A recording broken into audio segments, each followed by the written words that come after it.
A very good day to everyone and welcome to my English class. So today's Form 4 class English will be conducted by me, and you can call me Mr. Chong, as my name is Chong that week. And today's English class will be conducted in a slightly different way, as today's English will be about, yes, poem analyzation. And the poem that we are analyzing is The Road Not Taken, and this is a poem by Robert Frost, which I think most of you will know who it is, or even heard of the title itself. Now, before we quickly dive in, I want to set a boundary, set rules, only two, with the class, and the number one thing is respect everyone's ideas. Please respect everyone's ideas. And number two, stay on topic. Okay, so wherever we go to inside of the topic, wherever we read, please follow me into the exact position and please do not wander out of the classroom. Okay, now, so today's objectives are also very simple, as it is only two. One, we will be analyzing the key poetic elements, so the structure, the word choice, imaginary, the figurative language, the theme or the tone using the Swift organizer. Okay, so if you are questioning what is the Swift organizer, I have already prepared it for you, and it is right here actually. It's right here. So I will be passing you the Swift organizer in the later activities. Okay, number two, we will be demonstrating a higher order thinking skills. So class, what is higher order thinking skills? You should know by now. Very nice. So higher order thinking skills means HOTS, H-O-T-S, which I believe you should be very familiar with your curriculum right now, which are analyzing, evaluating, and creating by connecting the poem's themes to personal or contemporary context. Okay, so this sounds a bit grand. Okay, it sounds a lot, but I assure you it's going to be easy as I take you through the process. Okay, now before we actually dive in, let's have a small question session. Alright, so I have two questions prepared for you, and I wish you can provide me some of your own answers, in your own words, of course. Now, have you ever faced a tough choice? Now, a tough choice can be anything. Pick your hobby, right? Choosing a school stream, or or even picking the right pencil for your drawing, that sort of stuff. Now, very nice. So, what can you tell me about your toughest choice?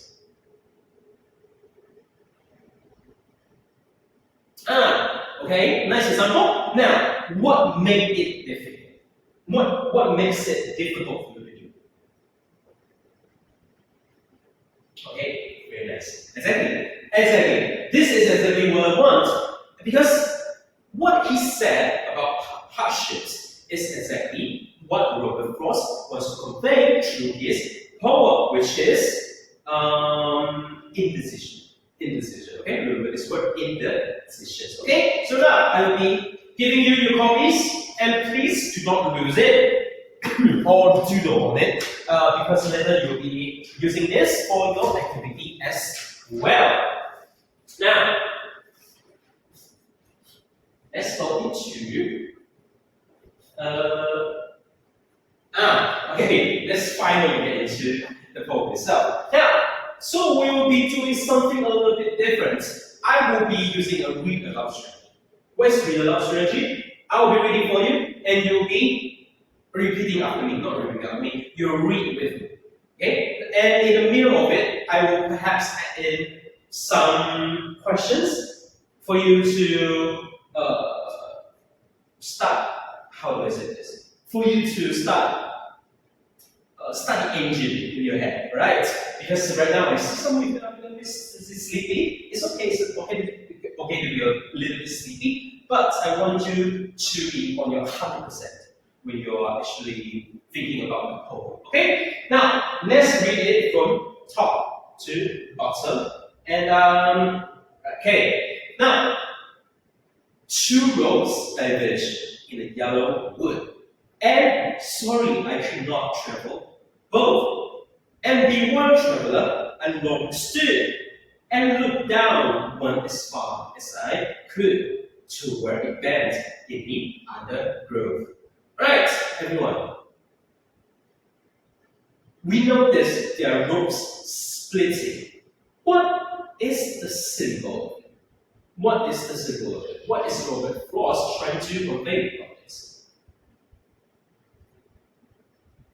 Okay, so you said this is a symbol of life choices, but think deeper. What exactly is he trying to say about this? Okay, very nice, exactly. That's figurative meaning beyond a literal forest. Okay, let's continue. Then took the other just as fair and having perhaps a better claim, because it was grassy and wanted wear, though as for that the passing there had warned them really about the same. And both the morning equally lay in leaves no step had trodden back. Yet I know how way leads onto way. I doubted if I should ever come back. I shall be telling this with a sigh, somewhere ages and ages hence. 2 roads diverged in the wood, and I took the one less traveled by. And that has made all the difference, of course. For the inconvenience, I was interrupted by the students. Now, let's continue with the poem, analyzation. So, after having read the poem, I hope you got a little glimpse into what the poem is actually about. Now, I will be asking you several Socratic questioning for deeper analysis, and this is exactly what it means. A couple of questions to make you think deeper about the questions that you will get. Now, I have 4 questions over here, and these are not hard questions, but I need you to think deeply about each and every one of them. Now, let's start with the first one. What is happening in the first stanza? What is happening in the first stanza? Okay, very nice. We talk about indecision. Now, it's good that you remember indecision, but can you go a little bit deeper? What choice supports that? What choice supports it? Words like doubted and sigh or uncertainty. Okay, see, this is exactly what I want. Okay, now I want you to turn to your partners, like look around. Okay, find a pair, find your best friends or whatever, but don't leave your seat. Sit right there and look to your friend and discuss the remaining of the questions. Okay, now calm down. 10 seconds.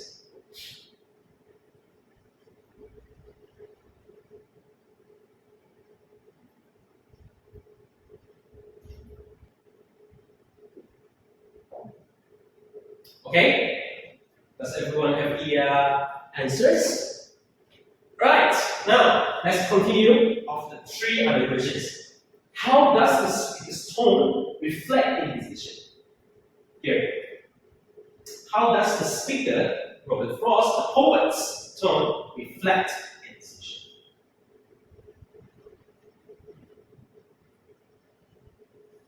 Very nice, I'll take that as an answer. Now, what evidence from the word choice supports this? What is the evidence from the word's choice that has supported this?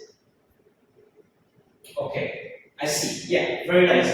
But we will have another questions. How might economic or historical factors influence interpretations? How may it affect interpretations? Anyone? Oh, okay. Okay, very nice. Now you have this in your arsenal, okay? You have this as your ammo. Now, please remember it. Remember what you have said, because now we will be going into the first activity. Now, first, I will be giving you exactly what this is. So each group will paper. Okay, so it's exactly like this. So this is your swift analysis. This is your swift analysis, and I want you to look deeply into it, as this will be your basis of answering all your answers later. Now, does everyone have your paper? Okay, very nice. Now, this is the time for you to analyze hands-on. You are in groups of 3 or 4, I hope you are, because we have, exactly, we have groups of 3 or 4, and each of you will be assigned a study. You will be doing stanza 4, you will be stanza 6, stanza 7, stanza 8, and stanza 9. Right? Now, use the Swift organizer in your hand to break it down: the structure, the word choice, the imaginary, the figurative, language, or the theme and tone. So, for example, structure might be about rhyme scheme. Alright? Word choice would be like wanted where. Okay? I will circulate the classroom and do your own discussion, and we'll be starting very, very soon.